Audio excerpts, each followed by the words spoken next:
আসসালামু আলাইকুম এবং অফুরন্ত শুভকামনা। ইদানিং দেশে বেহেশতের টিকিট বিক্রি হচ্ছে, কেউ বিক্রি করছেন, কেউ কিনছেন, কেউ এটির সমালোচনা করছেন।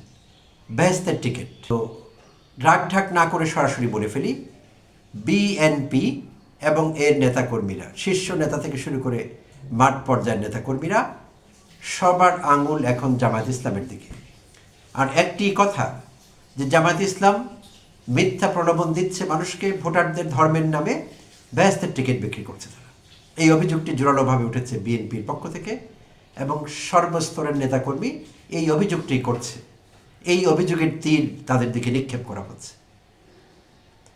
আর জামায়াত ইসলাম এইটির কাউন্টার সেভাবে করতে পারছে না। তারা দুর্নীতি, চাঁদাবাজি এইসবের বিরুদ্ধে কথা বলছে। তারাও কিন্তু তীর ছুটছে বিএনপির দিকে, যে বিএনপি যখন ক্ষমতায় ছিল পালাক্রমে তারা বেশ কয়েক দফা দুর্নীতিতে বাংলাদেশ চ্যাম্পিয়ন হয়েছিল তখন। আর চাঁদাবাজি তারা আগেও করেছে এবং গত 18 মাসে ব্যাপক চাঁদাবাজি হয়েছে দেশে। এই অভিযোগও তারা করছে, জামায়াতের কেন্দ্রীয় নেতৃবৃন্দ থেকে শুরু করে মাঠ পর্যায়ের সব। অর্থাৎ দুটো দল দুটো ভিন্ন ভিন্ন বিষয়ের তীর নিক্ষেপ করছে একে অপরের দিকে। দুর্নীতি, চাঁদাবাজি এইসব বিষয়ের অভিযোগ এগুলো গতানুগতিক। এই অভিযোগ পৃথিবীর সব দেশেই কম বেশি রাজনৈতিক প্রতিদ্বন্দ্বীরা একে অপরের বিরুদ্ধে করেন। তো এই বেহেশতের টিকিটের অভিযোগটি একটু নতুন সংযোজন এবং শুনতে নতুন লাগছে। এই টার্মটি বেশ জনপ্রিয় হয়ে উঠেছে। সম্ভবত কিওয়ার্ডও তৈরি হয়ে থাকতে পারে। বেহেশতের টিকিট লিখে সার্চ করলে হাই ভলিউমের কিওয়ার্ড পাওয়া যেতে পারে, কারণ বিএনপি এটিকে খুব জনপ্রিয় করে তুলেছে বেহেশতের টিকিট। যেটি বলছিলাম, যে কে বেহেশতের টিকিট বিক্রি করছে, কিভাবে করছে, দাম কত, কারা কিনছে, কারা সমালোচনা করছে। তো চলুন এই বিষয়গুলো নিয়ে কথা বলা যাক। আর তার আগে একটি কথা বলে নেওয়া ভালো। আমি আজ আমার দেশ পত্রিকায় চোখ বোলাচ্ছিলাম, সেখানে উপসম্পাদকীয় লিখেছেন মিনার রশিদ। আর উপসম্পাদকীয় হেডলাইন হলো বেহেশতের টিকিট বনাম দুনিয়ার রাজনীতি। হেডলাইন দেখেই আমার আইডিয়া ক্লিক করেছে যে এটি আমি পড়ব। তো আমি উপসম্পাদকীয়টি পড়লাম, একবার না 3 বার, কারণ এইটি আমার কাছে ছিল সুখপাঠ্য। চমৎকার লাগছিল, দারুণ অনুভূতি হয়েছে এবং আমার অনেক প্রশ্নের উত্তর আমি এখানে পেয়েছি। তখনই আমি ডিসাইড করেছি যে আমার চ্যানেল থেকে আমি এই উপসম্পাদকীয় শেয়ার করব আমার প্রিয় দর্শক শ্রোতার সঙ্গে। এবং আমি আপনাদের অনুরোধ করব, আমি আমার খুব 2-1টা ভিডিও ছাড়া বাকিগুলোতে কিন্তু বলিনি যে শেষ অবধি ভিডিওটি দেখবেন। এখন অনুরোধ করব, এই ভিডিওতে শুরু থেকে শেষ পর্যন্ত আমার সঙ্গে থাকবেন, এটি একটি অনুরোধ। এবং বিশ্বাস করুন, আপনার সময় কাজে আসবে এবং বিফলে মূল্য ফেরত। যদি আপনার ভালো না লাগে, পুরো উপসম্পাদকীয়টি শুনবার পর এবং আমার ছোট্ট বিশ্লেষণের পর, তাহলে বিফলে মূল্য ফেরত। দেরি না করে শুরু করছি। লিখেছেন মিনার রশিদ, উপসম্পাদকীয়। আর মিনার রশিদ সম্পর্কে 2-1টি কথা বলতে হবে। মিনার রশিদ একজন marine engineer, basically Bangladesh marine একাডেমির 21st ব্যাচের একজন মেধাবী তরুণ। শিপিং লাইনে তার কেরিয়ার ছিল। চিফ ইঞ্জিনিয়ার হয়ে সিঙ্গাপুরের একটি শিপিং কোম্পানিতে তিনি জব করতেন। 13 বছর একটানা সিঙ্গাপুরে জব করেছেন। গত 2024-এ তিনি দেশে ফিরে এসেছেন 13 বছর পর। এবং তিনি বিভিন্ন অনলাইন পোর্টাল, ব্লগ এবং আন্তর্জাতিক পর্যায়ের ম্যাগাজিনে লেখালেখি করেন। বাংলা এবং ইংরেজি 2 ভাষায় তিনি স্বাচ্ছন্দ্য। তার স্বাচ্ছন্দ্য আছে, তিনি স্বচ্ছন্দ। তো আর দেরি না করে শুরু করছি, সরাসরি উপসম্পাদকীয়তে ঢুকে যাচ্ছি। এক সময় আমাদের গ্রামগঞ্জের বাজারগুলোর প্রবেশপথে এক বা একাধিক মাইক নিয়ে কিছু ধর্মীয় বক্তা বসতেন। বাজারে যাওয়া মানুষের উদ্দেশ্যে সারাক্ষণই বলা হতো, আমার ইসলাম দরদি ভাইয়েরা, দুনিয়ার বাজার করতে যাচ্ছেন, সঙ্গে আখেরাতের সওদা নিয়ে যান। একই ধরনের ভাষা মসজিদ ও মাদ্রাসার ফান্ড সংগ্রহের সময়ও নিয়মিত শোনা যেত। 4 আনা 8 আনা বলে বোধ হয় গায়ে লাগতো না। এখন আরও বড় জিনিস বেচা কেনা হচ্ছে দেখে আমাদের অনেকের কাছে তার শিরক বলে মনে হচ্ছে। তবে ইতিহাস থেকে জানা যায়, বেহেশতের টিকিট প্রথম ফেরি করে বিক্রি করেছেন বাহলুল নামের একজন পাগল। তিনি খলিফা হারুনুর রশিদের জামানায় বাগদাদ নগরীতে বসবাস করতেন। কেউ বলতো তিনি পাগল, কেউ বলতো দরবেশ। একদিন বহুলুল শহরের হাটে দাঁড়িয়ে চিৎকার করতে লাগলেন, বেহেশতের টিকিট লাগবে, বেহেশতের টিকিট খুব সস্তা। লোকজন হেসে উঠল। কেউ বলল, এই পাগল আবার কি শুরু করলো। কিন্তু বহুলুল দমলেন না, হাতে কাগজের টুকরো, তাতে লিখে দিচ্ছেন বেহেশতের টিকিট, দামও নাকি খুব কম, কয়েক দিনার মাত্র। এই খবর গিয়ে পৌঁছালো খলিফা হারুনুর রশিদের প্রাসাদে। বিশেষ করে বিষয়টি কৌতূহলী করে তুলল তার বেগমকে। বেগম গোপনে একজন খাদেম পাঠালেন বহুলুলের কাছে। খাদেম গিয়ে জিজ্ঞেস করলো, তোমার বেহেশতের টিকিট কত দামে চাও, কত দামে দাও? বহুলুল বললেন, আজকের দিনে 100 দিনার। খাদেম ফিরে গিয়ে সব বলল। বেগম কিছুক্ষণ চুপ করে থেকে বললেন, টিকিটটি কিনে আনো। খাদেম অবাক হয়ে বলল, হুজুর, লোকটা তো পাগল। বেগম শান্ত গলায় উত্তর দিলেন, আমি যা বলেছি তুমি তাই করো। টিকিট কিনে আনা হলো। বহুলুল কাগজে লিখে দিলেন, এই টিকিটের মালিক আল্লাহর পথে দান করেছে, সে আল্লাহর রহমতের আশা করতে পারে। রাতে হারুনুর রশিদ জানতে পারলেন পুরো ঘটনা। তিনিও প্রচণ্ড রেগে গেলেন। পরিষদবর্গকে ডেকে ডেকে বললেন, দেখো দেখো, বেগম এক পাগলের কাছ থেকে বেহেশতের টিকিট কিনেছে। বহু বছর কেটে যায়। বেগম জুবাইদা একদিন ইন্তেকাল করেন। দুনিয়ার সব ক্ষমতা, সব রাজকীয় আয়োজন তখন হারুনুর রশিদের কাছে অর্থহীন মনে হয়। শোকের ভারে এক রাতে তিনি গভীর ঘুমে তলিয়ে যান। সেই ঘুমে তিনি এক স্বপ্ন দেখেন। স্বপ্নে দেখেন বেগম জুবাইদা আলোয় ভরা এক উদ্যানে দাঁড়িয়ে আছেন, মুখে প্রশান্তির হাসি, চারপাশে এমন এক শান্তি যা দুনিয়ার কোনো প্রাসাদেও নেই। বেগমের হাতে বহুলুল পাগলের সেই টিকিট। ঘুম ভেঙে গেলে হারুনুর রশিদ আর শান্ত থাকতে পারেন না। পরদিন সকালে তিনি লোক পাঠান বহুলুলকে দরবারে হাজির করতে। বহুলুল আসে, আগের মতোই নির্ভীক, নির্লোভ। খলিফা বলেন, বহুলুল, আমিও তোমার কাছ থেকে সেই বেহেশতের টিকিট কিনতে চাই। কিন্তু বহুলুল মাথা নিচু করে শান্ত গলায় বলেন, জাহাপনার, সেই টিকিট সবসময় পাওয়া যায় না, আর তার সবার ভাগ্যেও জোটে না। হারুনুর রশিদ বিস্মিত হয়ে জিজ্ঞেস করলেন, কেন? বহুলুল উত্তর দেন, কারণ এই টিকিট টাকা দিয়ে কেনা যায় না, এটা জোটে শুধু বিশ্বাসের মূল্যে। অনেক অনেক বছর পর আবার সেই বেহেশতের টিকিট বিক্রির কথা শোনা যাচ্ছে। এবার বিক্রেতা বহুলুল পাগলের মতো কেউ নন, ক্রেতাও মহিয়সী জুবাইদা বেগমের মতো কেউ নন। অভিযুক্ত বিক্রেতা জামায়াত ইসলামী এবং ক্রেতা ত্রয়োদশ জাতীয় নির্বাচনের ভোটাররা। আগে শুধু বিএনপির নিচের সারির নেতারা এইসব নিয়ে কথা বললেও ইদানিং দেশে এসে কথা বলছেন অন্য এক মহিয়সী, জুবাইদার স্বামী তারেক রহমান। ফলে বিষয়টি দেশের রাজনৈতিক মহলে অন্যতম আলোচনার বিষয় হয়ে পড়ে। এখনো বিএনপির পছন্দের বুদ্ধিজীবীতার তালিকায় যারা রয়েছেন এবং এখনো যারা গুপ্ত জামায়াত হিসেবে সাব্যস্ত হননি, তাদের মধ্যে ফাহাম আব্দুস সালাম অন্যতম। বিএনপির উদ্দেশ্যে তার একটি পরামর্শ আমার কাছে গুরুত্বপূর্ণ মনে হয়েছে।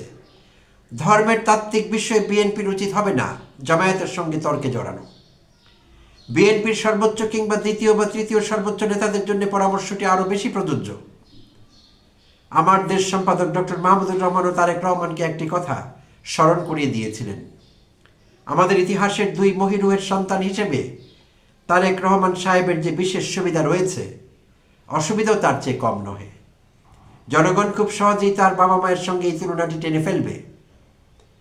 সিঙ্গাপুরে এসে আমি যে শিপিং অফিসে চাকরি করতাম, সেখানে আমি ছিলাম 3 নম্বর বস। প্রিয় দর্শক শ্রোতা, এটি উপসম্পাদকীয় যিনি লিখেছেন, মিনার রশিদ তার সিঙ্গাপুরের কর্মজীবন সম্পর্কে বলছেন। সিঙ্গাপুরে এসে আমি যে শিপিং অফিসে চাকরি করতাম, সেখানে আমি ছিলাম 3 নম্বর বস।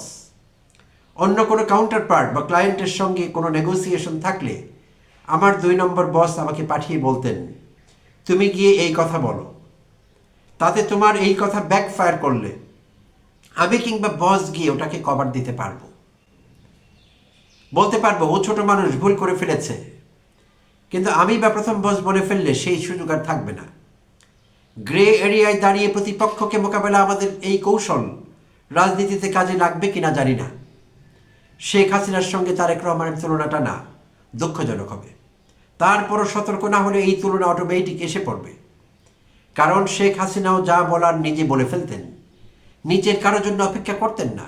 অথচ ম্যাডাম খালেদা জিয়ার পরিস্থিতি ছিল ভিন্ন। শহীদ প্রেসিডেন্ট জিয়াউর রহমানের ব্যক্তিত্বের তো কথাই ছিল না। তার মুখ থেকে প্রতিপক্ষ সম্পর্কে ন্যূনতম সমালোচনা শোনা যায়নি।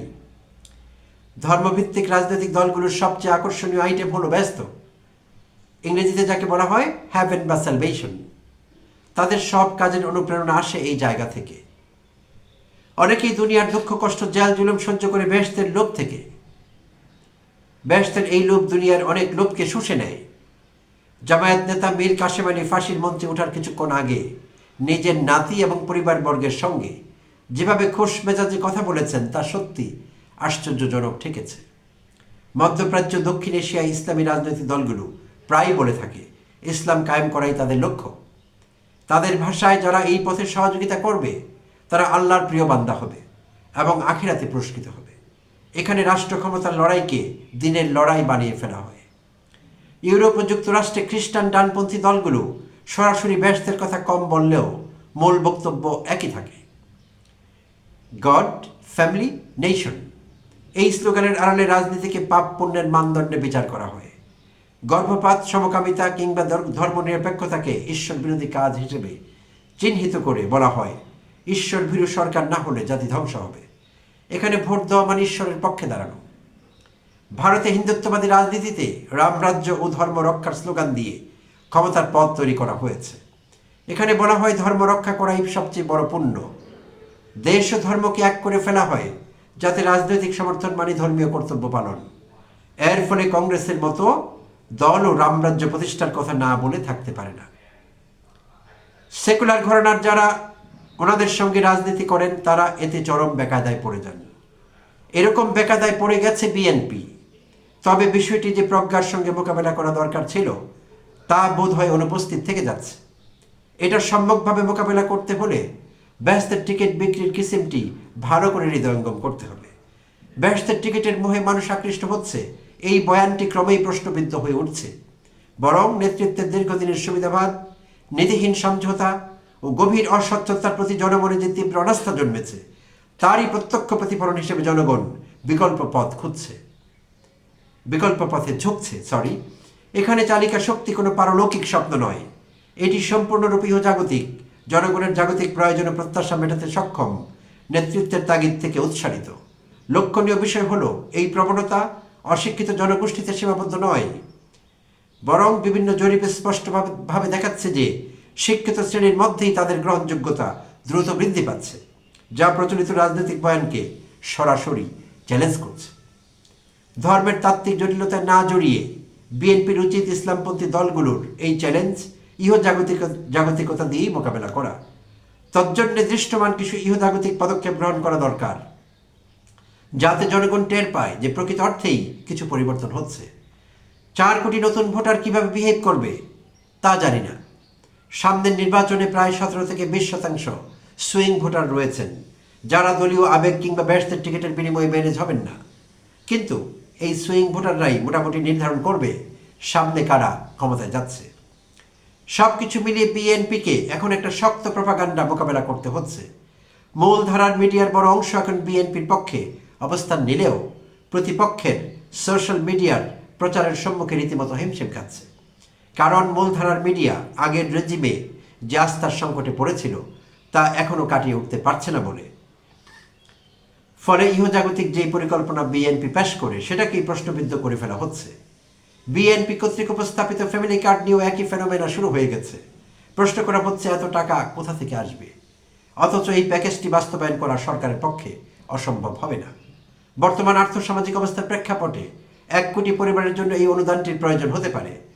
আর 1 কোটি পরিবারকে মাসে 20,000 টাকা হিসেবে 1 বছরে লাগবে 2.4 ট্রিলিয়ন টাকা, যা ডলারে হয় 20 বিলিয়ন ডলারের মতো। আমরা জানি আওয়ামী সরকারের লাইসেন্সধারী লুটেরা গোষ্ঠী গত 16 বছরে প্রায় 250 বিলিয়ন ডলার দেশ থেকে পাচার করেছে, অর্থাৎ প্রতি বছর পাচার করেছে 15.6 বিলিয়ন ডলার। এটা থেকে যদি তারেক রহমান ধারণা করেন তিনি যদি এই টাকা পাচার 80% বন্ধ করতে পারেন, তবে প্রতি বছর 50 লাখ পরিবারকে এই প্রণোদনা দিতে পারবেন। কাজেই এই হিসাব গাঁজাখুরির কোনো হিসাব নয়, এটি অত্যন্ত বাস্তবায়নযোগ্য, অ্যাচিভেবল একটি পরিকল্পনা। আরও সংযতভাবে হিসেব ধরা যাক মাত্র 25 লাখ পরিবার দিয়ে উদ্যোগটি শুরু করা হলো। এই 25 লাখ পরিবার নতুন করে বিভিন্ন পণ্যের ভোক্তা হিসেবে বাজারে যুক্ত হবে। গড়ে প্রতিটি পরিবারে 4 জন সদস্য ধরলে বাজারে 1 কোটি নতুন ভোক্তার প্রবেশ ঘটবে। এর ফলে সংশ্লিষ্ট পণ্য ও সেবাকে কেন্দ্র করে নতুন অর্থনৈতিক চক্রের সূচনা হবে। উদাহরণ হিসেবে বলা যায়, এই পরিবারগুলো যদি সপ্তাহে মাত্র 2টি করে ডিম অতিরিক্ত গ্রহণ করে, তবে সপ্তাহে বাড়তি চাহিদা তৈরি হবে প্রায় 2 কোটি ডিমের। একইভাবে তারা পোশাক কিনবে, জুতো কিনবে, দৈনন্দিন প্রয়োজনীয় জিনিসপত্র ব্যবহার করবে। আর প্রতিটি ক্ষেত্রেই নতুন কর্মসংস্থানের সুযোগ সৃষ্টি হবে। যারা এই কর্মসংস্থানে যুক্ত হবেন তারাও আবার ভোক্তা হিসেবে বাজারে অংশ নেবেন। ফলে অর্থনীতি আরও গতিশীল হবে। অতএব সমস্যাটি আর্থিক ঘাটতির নয়, মূল সমস্যা রাজনৈতিক সদিচ্ছার অভাব। দুর্নীতি রোধে শুধু বক্তব্য বা প্রতিশ্রুতি যথেষ্ট নয়, এর জন্য কার্যকর পদক্ষেপ নিতে হবে এবং দৃশ্যমান কাজের মাধ্যমে আস্থা তৈরি করতে হবে। তারেক রহমানের বক্তব্য, ক্ষমতায় এলে তিনি দুর্নীতির টুটি চেপে ধরবেন, শুনতে আকর্ষণীয়, কিন্তু এর সাফল্য নির্ভর করবে কথার জোরে নয়, কাঠামোগত সাহসে। বাস্তবতা হলো, যদি দুর্নীতির মূল উৎস আঘাত করা যায়, তাহলে অর্থের সংকট কোনো মৌলিক সমস্যা থাকে না, অর্থাৎ আপনাতেই পথ খুঁজে নেয়। প্রশ্ন একটাই, রাষ্ট্রকে নিজেকে শুদ্ধ করার মতো শক্তিশালী প্রতিষ্ঠান গড়ে তুলতে পারবে? এই জায়গায় সবচেয়ে গুরুত্বপূর্ণ হয়ে ওঠে একটি স্বাধীন ও কার্যকর ন্যায়পাল প্রতিষ্ঠা। যদি ন্যায়পাল শুরু নামমাত্র পদ না হয়ে বাস্তব ক্ষমতা পায়, এবং যদি তিনি রাজনৈতিক পরিচয় নির্বিশেষে মন্ত্রী, সংসদ সদস্য কিংবা শীর্ষ আমলাদের বিরুদ্ধেও নির্ভয় ব্যবস্থা নিতে পারেন, তবেই দুর্নীতির শেকড় নাড়িয়ে দেওয়া সম্ভব। অন্যথায় দুর্নীতির বিরুদ্ধে লড়াই আবার বক্তৃতার গণ্ডিতেই সীমাবদ্ধ থাকবে। দুর্নীতি দমন মানে কাউকে নিশানা করা নয়, বরং এমন একটি ব্যবস্থা তৈরি করা যেখানে ক্ষমতা জবাবদিহির আওতায় থাকবে। তারেক রহমান যদি এই প্রাতিষ্ঠানিক সংস্কারের পথে সত্যিই এগোতে পারেন, তবে দুর্নীতির টুটি চেপে ধরা স্লোগান নয়, রাষ্ট্র পরিচালনার বাস্তব নীতিতে পরিণত হতে পারে। আমরা তার সফলতা কামনা করি। কলামনিস্ট। প্রিয় দর্শক শ্রোতা, এই পর্যন্ত ধৈর্য রেখে যারা আমার সঙ্গে আছেন তাদেরকে আন্তরিক ধন্যবাদ এবং কৃতজ্ঞতা।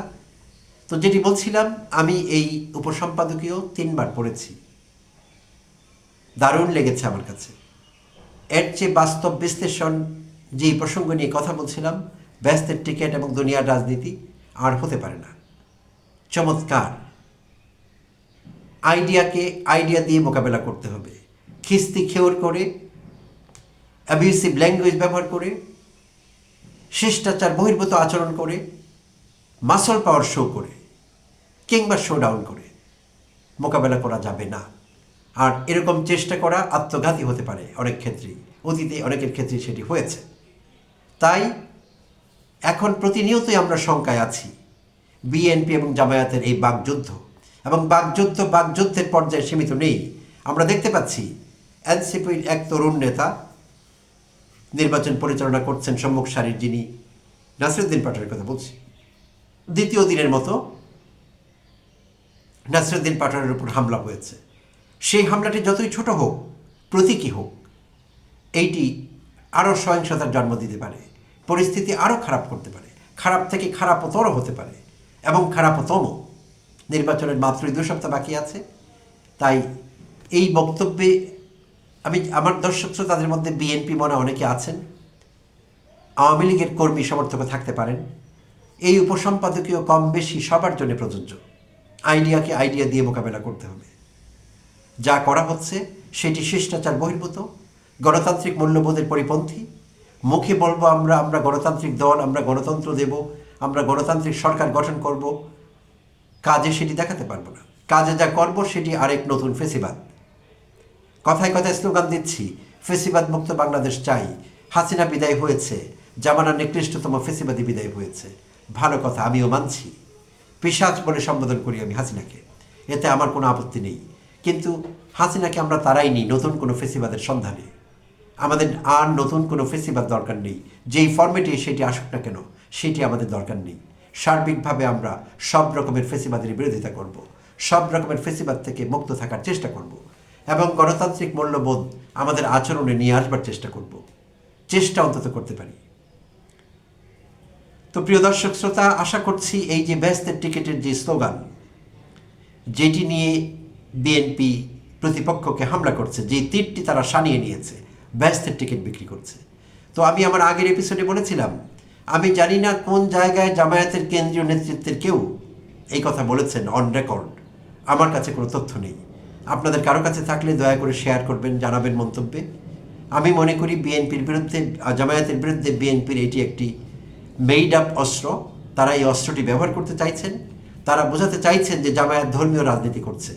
ধর্মীয় রাজনীতির প্রতি তাদের আপত্তি বিএনপির, যারা সুযোগ পেলেই নিজেরাই ধর্মকে ব্যবহার করছে, যখন খুশি তেমন। তো তারা যখন ব্যবহার করছে তখন রাজনীতিতে ধর্মের ব্যবহার হচ্ছে না, সেটি দোষণীয় নয়। জামায়াত ইসলাম যে দলটি কিনা ধর্মীয় আদর্শের উপর ভিত্তি করে প্রতিষ্ঠিত, তো সেই দলের লোকেরা তাদের আদর্শ প্রচার করবেন, এটি স্বাভাবিক। তখন বিএনপির লোকের কাছে সেটি অসুবিধাজনক মনে হয়।